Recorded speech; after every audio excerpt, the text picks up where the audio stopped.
Hello and welcome to our panel this afternoon, where we'll be taking a look at what the new LP-GP relationship is. I'm Faye Margot. I'm CEO of Brackendale Consulting, which provides investor marketing, graphic design and communication services to private equity funds. Now, I've been honoured to moderate this panel for the past 5 years now, and it's always had the same title, the new LP-GP relationships. Now, it's always been an interesting panel, but I've come to realise we've often debated very similar topics, and there hasn't been so much focus on the new. This year, however, there is plenty to say on new topics, and so we have a lot to talk about. And I have 4 very well-informed experts with me on this panel to offer very unique perspectives. And I'm going to leave them to introduce themselves, each with a couple of sentences about their specialisation. Shall I start with you, Raphael? Sure. Hi, Faye. Hi, everyone. Thank you for having me here today. So it's a pleasure. So I'm Raphael Ketché. I work for the French Caisse des Dépôts, where I'm responsible for the investment in unlisted funds. So that covers private equity funds, but also debt funds and infrastructure funds, both in Europe and the US. We invest from, both from the regulated savings of the French people, but also from the balance sheet of the group. Thank you. Moving to Tiana now. Hello, Faye. Hello, everyone. Hello, everyone who is watching also. So I'm Tiana Rambatomanga. I'm a partner in Stevenson Harwood in Paris. I'm in charge of the funds practice, focusing on unlisted funds. And we represent GPs as well as LP and are involved in secondary work, everything which is related to investment fund, globally speaking. Great, thank you. Amanda. Oh, you're on mute. Unmute. Thank you, and thank you for having me back. I think this is the 3rd year that I have the pleasure of being on your panel. Amanda Tonsgaard, I work for Triton. We're a mid-market investment firm based in Europe, Northern Europe. We have private equity, smaller mid-market fund, and a credit fund. We're currently investing out of a 5.2 billion fund we raised a few years ago. I work in the investor relations team. I look after co-investment secondaries as well as part of that. Perfect, thank you. Emmerin. Thank you, Faye. My name is Emmeram von Braun. I'm the founder of Asset Metrics, and it's a pleasure to be here on this panel with you. I've had the good fortune to be in the private equity industry for over 25 years. First, nearly 10 years with Allianz in Munich, where I co-launched the private equity program. Then a subsequent 13 years as a private equity fund of funds manager based in Munich, raising from German insurance companies and pension funds and investing in North America and Europe. And since 2013, building up Asset Metrics together with a team of now over 80 people. Our focus is data capture, data analytics, a technology platform through which LPs, GPs, and their service providers can communicate. And lastly, of course, also reporting and monitoring output. We believe that technology is playing an increasingly important game in all of this. And with that, thank you for having me on the panel. Thank you. Thanks to all of you. We have a really interesting panel. As you can see, we have an LP, a GP, a lawyer, and a data and technology expert. So we should have some really interesting views on the session. So the format is obviously very different from previous years, but anyone listening in, you still have the chance to ask questions rather. There's a function on the platform, so feel free to type in your questions during the session, and apparently I'll be sent messages as and when you do this. So let's begin. An important theme for this panel is the impact of COVID on LP-GP relationships and the role of technology within that. I thought maybe we could start by looking at how GPs are interacting and communicating with existing LPs, and whether adequate reporting and transparency is being carried out, what are they doing right, what aren't they doing right. And I thought maybe we could start with Raphael, because you're arguably best placed, you're on the receiving end. What are you seeing in the market? Yeah, well, first of all, making a primary commitment is writing a 10-year plus check, right? So, forging trusted relationship between managers and investors is central to what we do, and is probably the most important thing. When LPs, look for GPs to invest with, they look for GPs with great performance. They look for GPs which will be able to generate those great performance in a sustainable manner for most of them. And they also look for a very high degree of transparency.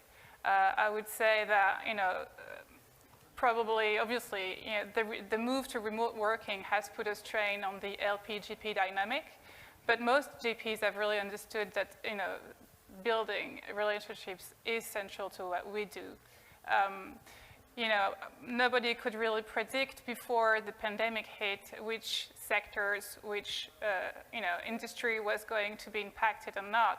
I firmly believe that if you are a GP and you have a portfolio that has been impacted, but that you've had a level of communication with your LPs that enabled them to assess whether you have reacted in a timely manner, or whether your response has been accurate, then there is no reason why this LP shouldn't consider your next fundraising and wouldn't consider supporting you again in the future. So, I mean, all in all, I have to say I was very pleasantly surprised by the level of communication that we have received from the GPs we've invested with, in the last year or so. And it has really gone from weekly calls, then a call every month. But we've had a great amount of detail, and we've been able to assess who's done what, and in which timing. So that being said, although I have a lot of positive things to say on this communication over the last year, there is still a lot of room to improve, because when I look at our portfolio, which is composed of 250 funds today, what I receive from those funds, although we are in an industry which has raised about $1 trillion last year, but what I receive from my 250 funds are PDF reportings that I can't plug into my IT systems. And what I want to do as an LP is to be able to monitor, but also to have a dynamic approach when it comes to managing our portfolio. So it's being able to plug the IT into the system. It's being able to have some cash flow provisions of some kind. It's being able also, to have a number of more transparency when it comes to a number of things, equity bridges and so on and so forth. So, long answer is good communication for the past year, but still room to improve. News there from you, Raphael, and I think your point about about how you receive the data and the different formats it arrives to you in, that might be a good point for Emeren to pick up on, because that's very much what you're focused on doing, isn't it? Well, indeed. Thank you, Faye, and thank you, Raphael. I mean, you're making my case here. Thank you. I've had a career that started at a desk like yours. Then went to a fund manager, in my case a fund manager, and now sitting at the desk of a service provider, technology-enabled service provider.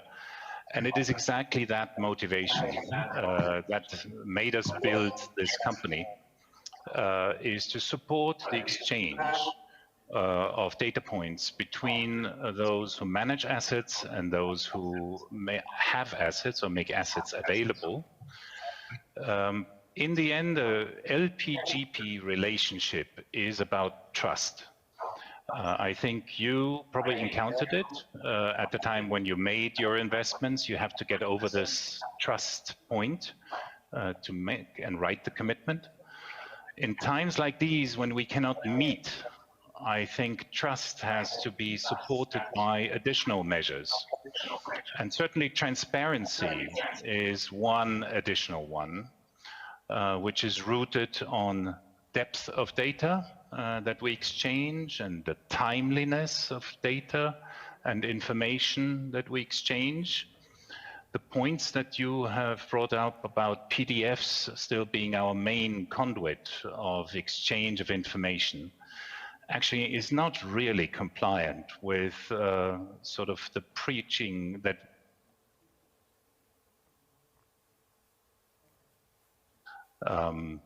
is it gone? No, it's back. Oh, it's still here. back. Okay, sorry, Faye. So I can only second that, and we at Asset Metrics are very much trying to support a much closer interaction and an exchange platform on which insights can be gained, but also data can be exchanged, and give LPs a much greater flexibility to slice and dice the data. So hopefully bringing two sides together. So I can only support you. To bring in Amanda, it would be good to hear how you've maybe adapted your way of communicating and being transparent with your LP investors. How do you impart information? Do you send PDFs, or how do you manage? Thank you. The magic word here, I think, is really more, right? So when the whole COVID broke loose like a year or so ago, I think everyone was like, oh, what's happening? What's going to happen with liquidity or investments? Where do I find toilet paper? And once you kind of sorted out all those things, we very quickly started out doing monthly COVID calls for each of our funds. Needless to say, it was a lot of work, but I think there was a great demand for having regular updates. And there were sometimes we didn't have a lot to update on, but at the end of the day, to Raphael's point, I mean, we are closer to the investments, and the investors will very much lean on the guidance we provide. So I think that was one way of doing it. And these were open meetings. We took questions, even if, to be honest, at the beginning, we didn't really know a lot. We got a lot of LP requests in. Some were like, can you give us traffic lights? What's the impact on, you know, the next year's cash flow, revenues, et cetera? And of course, we were not in a stage or position to say that. I mean, I don't think anyone was. But of course,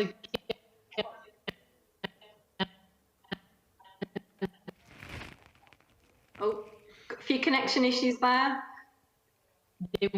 Investors were invited. I beg your pardon? Sorry, we've got you back. We lost you then, but carry on. I think you're back. Initially, there was quite a lot of liquidity concerns. And you may recall, you know, there were talk about drawing RCFs and all that. So what we did, we started doing monthly forecasting on cash flow distributions and where our sublines were, because increasingly GP using sublines, which means for some investors it's a bit more tricky to predict, you know, when are we actually going to draw the capital. So those are some aspects. I think that the digital element, all of us forced us to make a huge step up, and this has really accelerated how we work together in the firm, but also with our investors. And I see tremendous benefits. Of course, it's better than you would technical issues as we have now, but I think there are benefits. As to whether we send PDFs, I have to admit we do send PDFs, but for key performance metrics, we actually started sending Excel sheets out a few years ago, which enables the investors to directly plug out the numbers. And I like to think that our ring is of such that you can, you know, pick out charts and overviews, etc. But I admit there's still room to go, for sure. Well, it sounds like you're being really reactive, and you've been reactive to the current environment. I didn't mean to put you on the spot about PDFs, but as you say, there's a constant role, isn't it, of constantly improving and seeing ways in which things can be altered. I want to bring in Tiana just briefly on this first question about transparency, GP transparency towards LPs. Would you concur that you are seeing good levels of transparency at the moment in terms of reporting what's going on with their portfolio companies? Oh yes, actually there was, I believe that the COVID issue and what happened all show us that technology was becoming the essence. So we had to report more and talk more, and the level of communication between GP and LP were quite good. Some GP like Amanda were very well prepared. other less, and LPs have been keen to, we were all learning at the same time, so LP have been keen to even understand mistakes, and the level as a result is better now. What is funny is that in LPA you can see the type of new clauses that we have now, this tendency that some place should be made for technology, because there was some provision regarding transparency that each LP negotiated individually in the side letter regarding the use of technical means, that now LP wants to have in the LPA, which provide that you will have sustainable platform, securing confidentiality, et cetera, and enabling to see people, because that was funny, that was something very important. What Raphael said about PDF, I think it was also about that, being arm's length and seeing your GP and your LP. Good, thank you. So now we've looked at LP-GP relations between existing LPs, but how about potential LPs? I thought we could turn now to look at how GPs are managing communications with LPs they'd like to have invested in their funds. When we had our preparation call, Raphael, you spoke about how the variety in how GPs manage their virtual due diligence meetings, and you've been sort of left rather unimpressed with some of them. Why is that? Would you like to tell the audience? Yeah, well, I think, GPs were scared a little bit when the pandemic started, that it would be the end of a golden era in terms of fundraising for private equity. And I mean, you can see the numbers in the Bain report that went out a few days ago. It's definitely not the case. LPs are, if not increasing, at least keeping, their allocations for the asset class. So, but, as I'm sure a lot of GPs see for their companies, being, the market being very polarized, we see the same for the fundraising environment. So if you are, a GP with a good track record, if you have some, sector expertise in healthcare or in tech, or if you're a local mid-market manager with no succession issue, you have a very good chance of having a very fast fundraising, and there is a lot of appetite from the LPs. So what we've been seeing increasingly is actually the use of group LP meetings.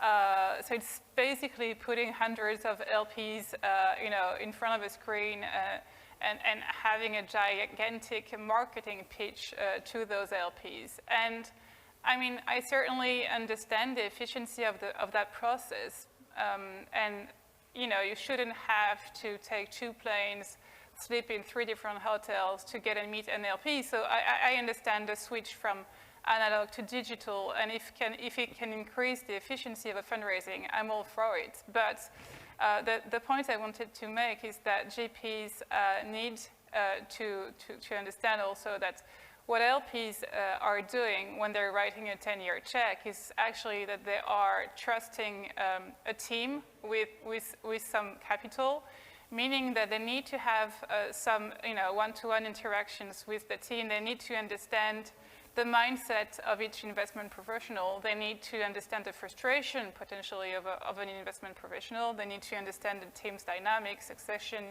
and so on and so forth. And so they need to be able to ask candid questions, and not only a question that you can actually write on Zoom and that the GPs can choose to address or not in front of hundreds of people. So that, for me, that's really important. So a switch to virtual and to tech is definitely something that we will be living with in the years to come, and we shouldn't go back to the mode that we were using before, but it's not enough. We need the best of both worlds. So would you say, what would your advice be then, Raphael? You say you're not against having lots of LPs involved, but you would like to have maybe more one-to-one opportunity with the GP, and possibly even a chance for LPs to interact amongst each other as well? Well, I think that the group DD meetings that we're seeing increasingly is for me something that we can keep, but it's only the kickoff of a fundraising. It's only the starting point. It's only the first meeting that you're going to have with an LP. But then, for an LP to be able to commit to a fund, you need a few of one-to-one meetings after that. You need to, LPs still need to do their due diligence, and it's you know, it's hard to do when you can't see people, when you can't visit the offices and really get a feel, you know, of the team, of the dynamics. But it's even worse if you only have those group meetings.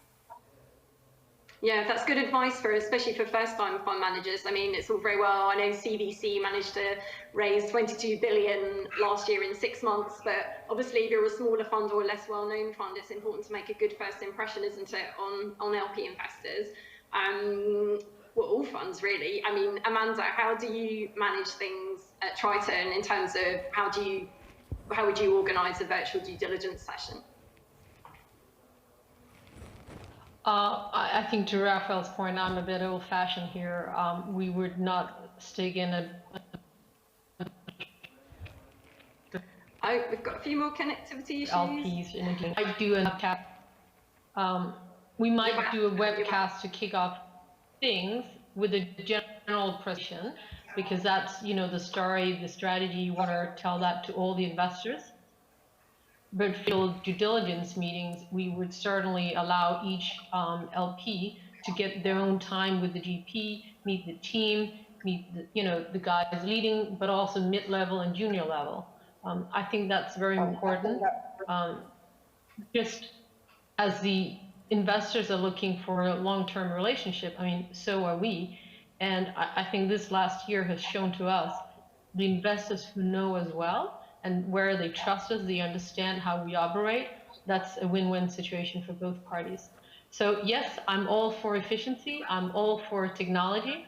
But at the end of the day, I think this is relationships. And Amanda, what about new potential LP investors? Would you, how have you been going about things differently in terms of obviously online pitching, which everyone's having to do at the moment? So are there any tips or words of advice you give to other GPs on how to do it? I think we're probably in a lucky situation to the extent we've been around for 20 years. So yes, of course, there are investors we don't know, but I think by and large, we have very good contacts in the investors in these days, because I do think to start a complete new relationship virtually is difficult. The areas where we've adapted is, one, we've changed our marketing material. To put something up on a screen with, you know, font size 7 that no one can read is just useless. So that's one thing we've done. The other thing is we're keeping our meetings shorter, because doing like a 1-hour meeting over the computer is just not very useful for anyone. I can sound really bad now. Okay, yeah. So thank you. I have 2 things that I having only a bit recommend. of, just me, but I'm having a bit of connectivity issue hearing Amanda. I hope everyone else can hear okay. Thank you for your input. Raphael, you mentioned also on our call about virtual AGMs. Yeah. You found that you've had a few issues with the way these are carried out as well. Have you got any advice on how to do it properly? Yeah, well, so I'm French, so I complain too much, so sorry for that. But, you know, everybody has had to adapt for when it comes to the AGMs as well, and nobody really, you know, knew how to react to that. And I have to say, we've seen a bit of everything. We've seen GPs which have been very creative. We've seen some GPs which have been, you know, less creative. We've seen AGMs looking like US American talk shows. We've seen AGMs with bloopers, with kind of a Netflix where you could actually choose the episode that you wanted to watch. And we've also seen, you know, simple dial-in with no image at all. So we've seen a bit of everything. But what matters, you know, ultimately to the LPs more than the format is actually the content. And I have to say that there are some things, you know, that I found very valuable in the pre-COVID world about AGMs that we can't have nowadays, and that's, you know, meeting the CEOs of the companies that the GP has invested with. It's the chit-chat with the older LPs at dinner time. It's a lot of things. So that is difficult to have. But apart from that, speaking about the content of the AGMs itself, The feeling I've had with most of those AGMs is that, I don't know if it's because they were pre-recorded often, or if it's because the timing, was very tight, because you can't keep a full day of AGM, you can't keep a full day of Zoom meeting with your LPs, is that actually we lack a lot of content. The content has been missing, and it's basically what I've had in AGMs this year is more, again, kind of a marketing pitch and a kind of lost touch, of I need to be able to have more information than what I have in an investor report. And so that's not really, what I found this year. I think we're going to move to a kind of a hybrid format, like the one we're having today, where for the AGMs to come probably in next year or so, we'll have some people physically there and some others won't be there and will join virtually. So it's going to be a whole new challenge. But so AGMs, yes, the content I find can be improved. The thing I saw from some GPs, which I thought was interesting, is, yes, maybe have a shorter AGM, but then have maybe some dedicated webinars on some subjects. And that's highly valuable for LPs. If I take an example, if you are an infra fund, maybe you want to do a webinar on hydrogen and invite some industry experts and give your sense of the market, give you a view on the market and how you feel you're going to address it, for instance. That's just an example. But we've seen a few webinars like that taking place, and I thought it was a good initiative from the GPs. Some valuable advice there. So Amanda, you're obviously already doing webinars, and a lot of the things I think already on Raphael's list there, having live events is obviously important. And another thing you mentioned, you like to be able to discuss with other LPs and not having the GP always there. I remember you said on our prep call that was important. So just how about now? Go on. Sorry. No, I was just going to say, for our AGM, what we tried to do was we had a dedicated portal for our annual investor meeting, and we actually created a virtual networking lounge where investors could chat with each other without us being around. I think quite a few actually used it, but I'm sure technology has moved on massively since then. So I hope if we have to do a virtual event again, we will be able to do even better. But I think the challenge for the GPs and for everyone has been, how do you emulate the in-person meetings when you actually can't meet in person? And I don't think we've cracked that out. I don't think we ever will. But it's a question of, in these circumstances, how do you get the best out of it?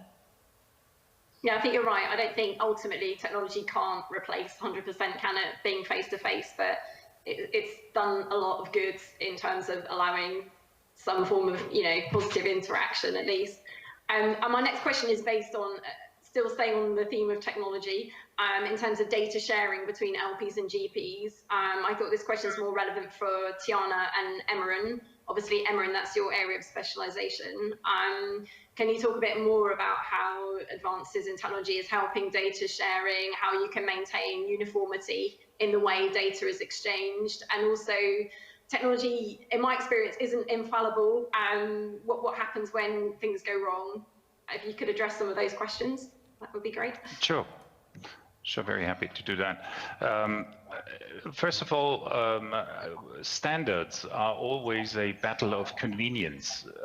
So we came from an era where the GP was setting the standard, how they wanted to communicate with their LPs, and each GP came up with a slightly different answer. As technology advances and as the LPs, with their need for a single source of truth that brings all of the different reporting lines back into a single platform, allows them to aggregate data, compare, slice and dice and drill down, I think the nature of that relationship is changing.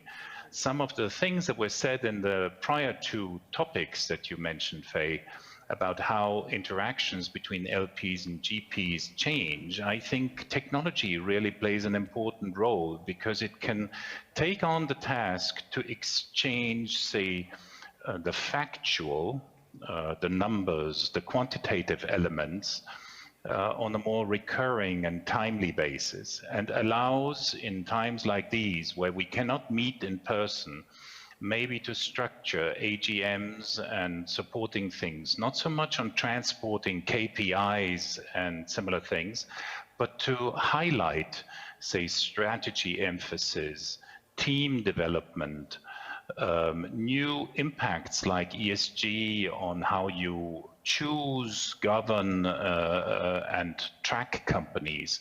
And it allows for drill down sessions by removing and uncluttering these interactions from the numbers. Nevertheless, technology, you were asking about the infallibility of technology. We all know that cybersecurity and things like that are at the forefront of all people. We're trading with a very precious currency, which is called the data of your either investors or, which is a very GDPR relevant topic or local regulation topic, but also data about the investee companies that need to be protected from improper use or abuse, right? So investments into IT security are key. It's certainly something that we had to master as we were developing our strategic partnership with BNP. I think all of these elements are advancing here, and it needs to be at the fore and center, because we all are signing complicated legal agreements, documents with confidentiality clauses in it, and technology and the processes and compliance need to live up to it. So it must be an area of investment, not only of service providers like ours, which can take on some of that task, but also on the side of LPs and GPs. Some good points there. Thank you, Emma. And I think that leads nicely into asking Tiana, especially in terms of the legal requirements, how technology has sort of been positive for you, and have you experienced examples of it going wrong in terms of legal documentation for LPs and GPs that you've worked on? Well, I would say that the interaction GPs and between GPs and LP have considerably improved, and we discussed that. But the interaction between LP, as Raphael mentioned, was another subject. Why? Because although GP have a kind of, depending which law they're subject to, but a fiduciary duty to manage the fund and to organize it properly, which means that they have to do it in the best interest of the fund. Some GP did not organize any communication between LPs, or in a worst case, favored to have provision of the bylaws, use the provision of the bylaw, not to have in-camera meeting anymore. And this, so you didn't have a standard market practice. You could have funds, like Amanda mentioned, were very well organized to let LP speak together, and having this in-camera session that the ELPA require as a minimum before, because when you have an AGM, basically you are there and you can discuss and you connect. But when you don't have the hand of the technology, you are not the provider, then you cannot be the same way. So ELPA guideline disrespect, and I think everybody laughed at that like it was old-fashioned, but they were saying that basically you should have in-camera meetings systematically before and after as a good practice. As a matter of fact, this was not provided in LPA, and GP were not doing that. And I could say that even some LPA provide the contrary. And this has been a point where it went wrong, as it has been said by Raphael, because not favoring interaction between LPs might be a good thing, because you are the one having the knowledge and you can resist to give the emails of everyone for RGPD or whatever reason. But at the same time, it gives a different, LPs are a community and they needed to communicate between each other. Point to bring up regarding the terms and conditions between LPs and GPs, and obviously we've been talking about before this call the increasing trend for LPs or rather GPs to preclude LPs from speaking together without the GP being there. and even to dismiss them from the advisory committee if they don't turn up to a certain number of sessions. Would you say that the regulations in general are becoming increasingly unfair towards LP investors? I would say that surprisingly during this period where you would think that most of the terms would be in favor of the LP, it is not the case, and we had the chance to discuss that briefly with Raphael. Basically, all this organization of, as I said, LP interaction, but also interaction of meeting of investor as well as advisory committee. You could see through this period who had good governance and who did not. I'm just giving an example.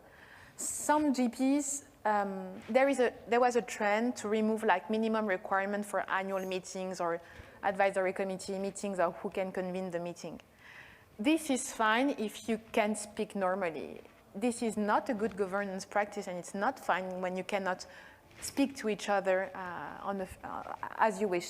So basically, what LP pay attention to now and needs to pay attention to is how these AC meetings are organized. What will be the technology, of course, but can they call, and this is crucial, can they call by themselves a meeting? Because if there is no minimum, it's fine. If you can set up the agenda, set up the meeting, communicating normally. And when you look at LPA provision, it was big silence. So practice were very different in this respect. And it's true that regarding advisory committee seats, surprisingly, LP could be removed from this AC traditionally because they were defaulting or because they didn't behave well regarding confidentiality obligation, which is very rare. Now, there is a move to provide that the GP can, on a reasonable ground, remove an LP if it doesn't attend to meetings because of absence at his discretion or because he deems that it is a competitor. So although a competitor is understandable and in a way, yes, you can remove somebody because he's not active, is that right in our the situation where we all messed up to say to somebody, you have not been active?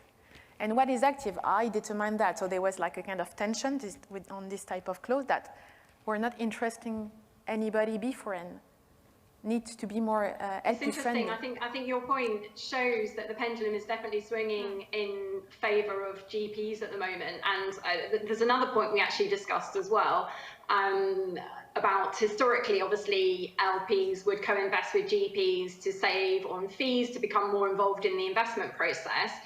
But recently, we were discussing that GPs have become raising specific co-investment funds and almost using it as a bargaining chip to get investors to invest twice in different funds. And I know, Tiana, you spoke about this with me, and also Raphael, you've had direct experience of being asked to invest in a co-investment fund first before you can access the main funds. What are your thoughts, either of you, on this practice? Raphael, maybe? Well, no, I mean, in general, to Tiana's point, definitely GPs, you know, with, again, the GP in the right part of the market, so the GP with a good track record and a stable team and so on and so forth, definitely has a lot of power when it comes to legal terms.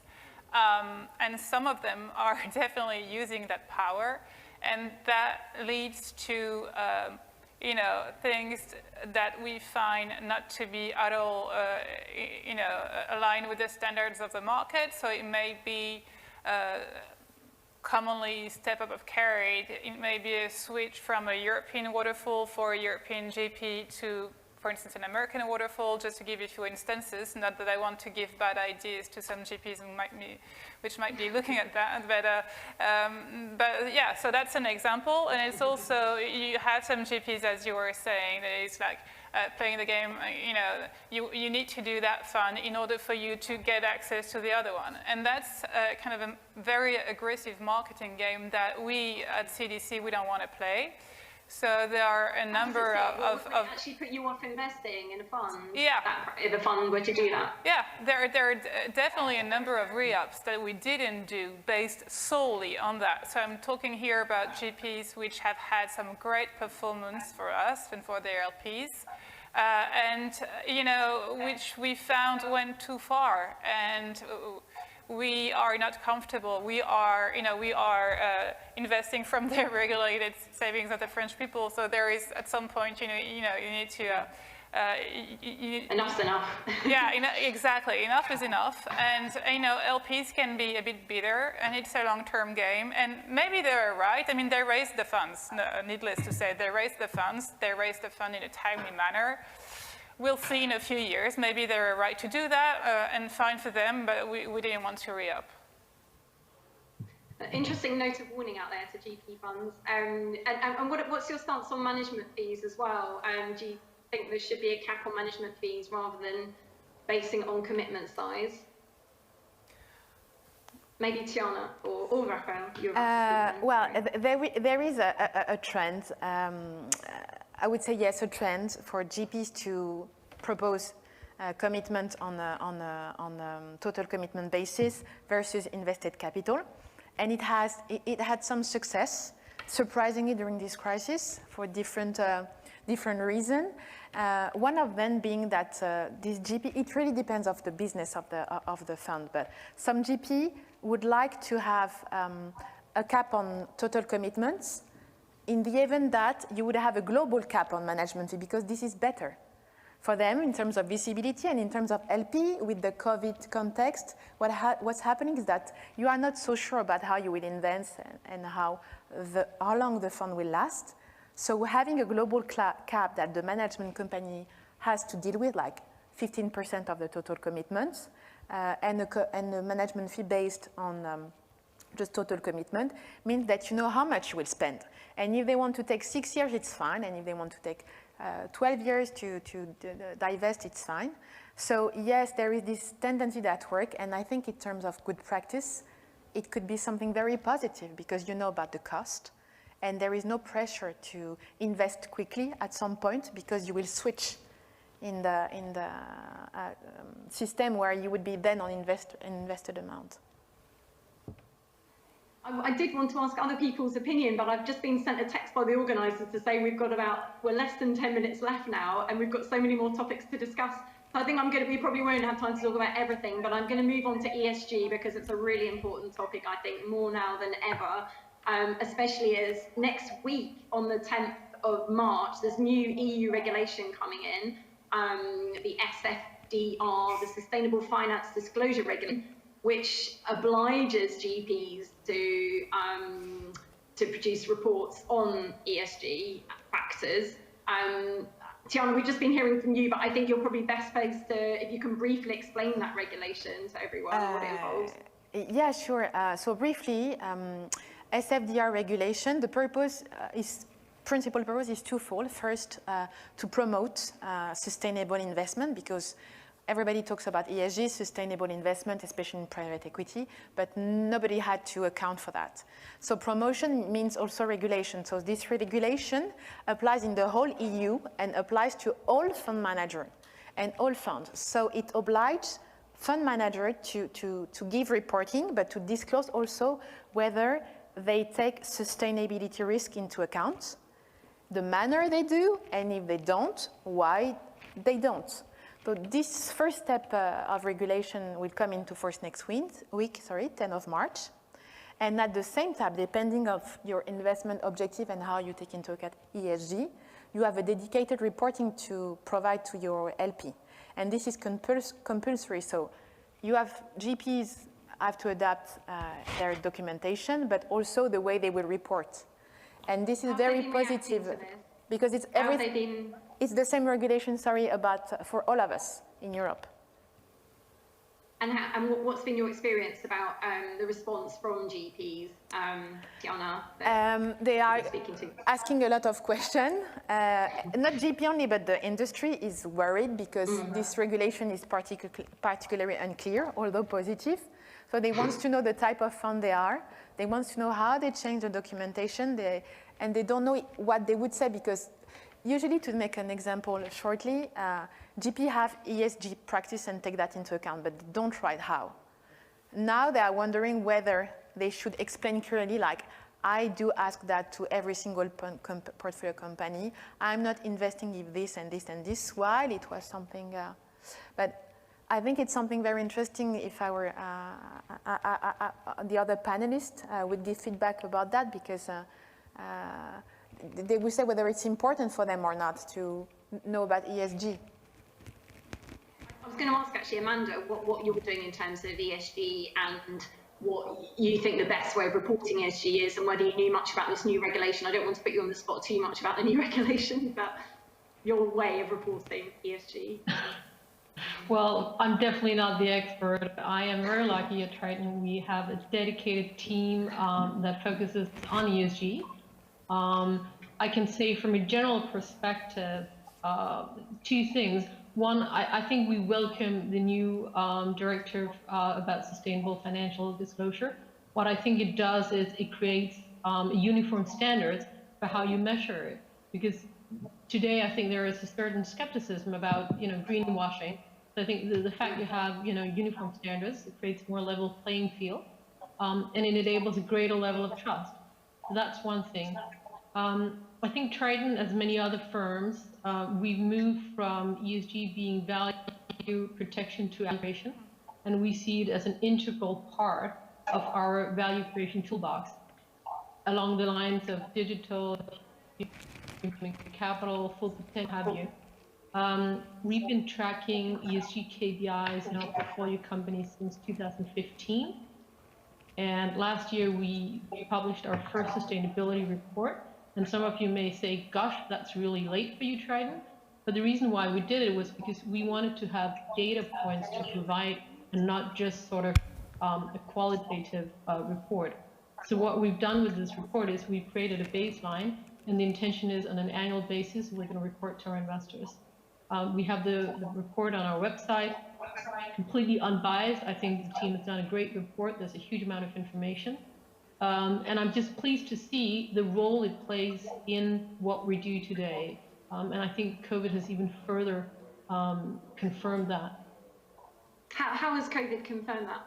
That's interesting, that point. I think people have taken a bit of a step back and said we need to have a longer term view of things, and part of it good as we talked about governance beforehand. I mean, that's absolutely fundamental, but also the whole sort of impact on the environment. We at Triton, one of our core sectors is industrials. I admit a lot of the investments we make are dirty businesses, but making them less dirty. We investment in a company that did steel. We produce the carbon footprint by 80%. You can measure that, and there is a tangible impact on the environment, and obviously that creates value. It's interesting to see how COVID does help put ESG in the spotlight. I'm having to hurry up a bit because we've got 2 more minutes, and I want to hear from Emran briefly as well. On you mentioned on our call that we had about how technology is helping ESG regulation in order to report effectively on ESG. What would you say the best practice is for ESG reporting? Well, best practices is always a difficult definition. I mean, we've developed views. So in the US, we have looked at the Sustainability Accounting Standards Board to track what they're setting up for industries. Then, of course, there is the United Nations Sustainable Development Goals set of criteria on countries and their criteria. And in Europe, we now have the EU taxonomy making its way, which is a real lead position vis-a-vis the US. The US has not really introduced a very formal reporting scheme yet, and so I think there are some ripple effects going from Europe all the way into US fundraisings. Technology can help to integrate these methodologies, and the beauty is that we can work with the know-how and the expertise of these expert bodies and incorporate them into the technology platforms and basically offer a solution that is not either or, so not necessarily either US or European or UN, but it can be and. I think Europe still needs to develop a number of concrete measures in the industries. So this is still a long way ahead of us. And some of the regulation is not yet being enforced, but it's there. And it's the beginning of a journey which will change our industry and needs supporting systems to bring those numbers onto the platform. Very good. So we're waiting a bit more clarity, but obviously the technology's there in order to provide for the reporting when those specifications are there. I just wanted to hear, I've been texted to say time out on the conference, but I did want to very quickly hear from Raphael, how easy is it to tell when an ESG report is style over substance, and sort of what are the key things you look out for? Maybe just in 2 sentences, if that's possible, in an ESG report. Well, 2 sentences is going to be difficult, but well, in 1 sentence, I agree with Amanda. You need to have a set of measures. You need to have some KPIs that you track, and you need to have, empirical evidence of the well-doing of ESG, but also financially, So I think I agree with Amanda, and we're trying to always be at the forefront of that, and happy to say that US LPs are becoming very vocal about ESG as well, meaning that ESG is going to be key and central in fundraising going forward, meaning that the industry's journey is not over, and there is I'm sure a lot will be done. I'm excited about that. Positive note to end on. We've got through literally about half of the points that I had on my sheet of paper, so hopefully next time. But thank you everyone for taking part and for all your really interesting insight, and I hope people have enjoyed listening. Thank you. Thank you. Thank you. Thank you for having us. Thank you very much. Pleasure. Bye. Bye. Bye. Bye-bye.